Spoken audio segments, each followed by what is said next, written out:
My friend Bill Hemmer, Fox News, got an exclusive interview with Netanyahu. It's a great interview. I recommend you watch all of it. Here is Wall Street Journal headline number 8 about Netanyahu saying what's been discussed for several days now, that Israel plans to take over the entire Gaza Strip. Now, of course, that raises the question of what take it over means. So here is Netanyahu explaining that to Bill Hemmer, number 9, please. Will Israel take control of all of Gaza? We intend to, in order to assure our security, remove Hamas there, enable the population to be free of Gaza, and to pass it to civilian governance. That is not Hamas and not anyone advocating the destruction of Israel. That's what we want to do. We want to liberate ourselves and liberate the people of Gaza from the awful terror of Hamas. And you were in the Gaza Strip today.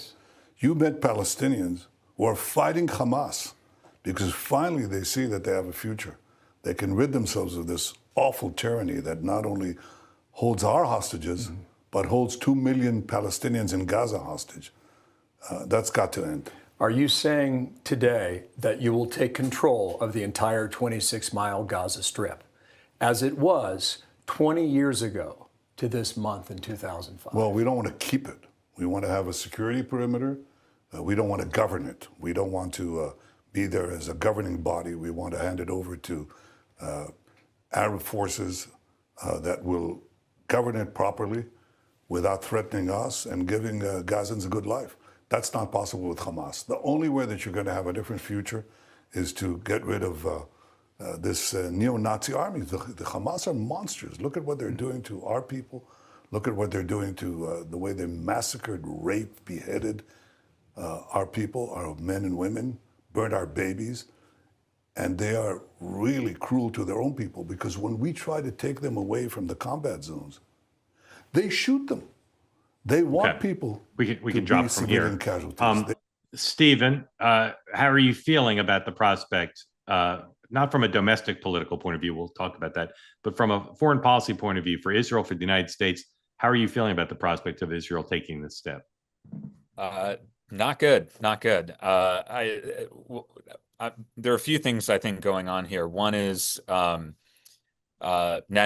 as he's been trying to do for the past number of years, is trying to stay in power. The longer this war goes on, the longer he stays in power. I've talked to some of my advisors who are more on the ground with this issue, and there's some feeling that Netanyahu is trying to create some degree of additional pressure to allow them to then ultimately step away and get some kind of concessions. But I think when you look at what the hostages are saying, the hostage families, the Israeli hostage families, are very concerned about this. Some of the senior leaders in the Israeli military are concerned about this. So I think in general, this is definitely not a move I would support, and it's just very sad for that whole region. Elizabeth, how do you feel about what the prime minister seems to be proposing? Yeah, I mean, look, I agree. It's incredibly sad for the entire region. I don't really know if there's a right answer, right? You can criticize this move on his part, but I don't know what he should be doing instead. You mentioned the hostage families. Of course, I see the hostage families. I cry with them, and I wonder if a deal could be made, but I thought we got pretty close. It was, a week ago, and Hamas completely walked away from negotiations. I think stopped communicating at all with negotiators, kind of leaving folks no choice. I mean, for me, I worked for Donald Trump. That's the kind of leader that I want. That's who I look to when I think of what kind of leadership I want to see anywhere in the world. And when you think about that video that came out last week from Hamas, I mean, I think his name was Evyatar David, the hostage that was forced to dig his own grave on camera. I mean, if Donald Trump saw an American that had been held hostage for, I think it's 22 months now, in a video like that, then we can all imagine how he would respond to those that were holding him captive. So I don't really know what choice Netanyahu has at this point in time.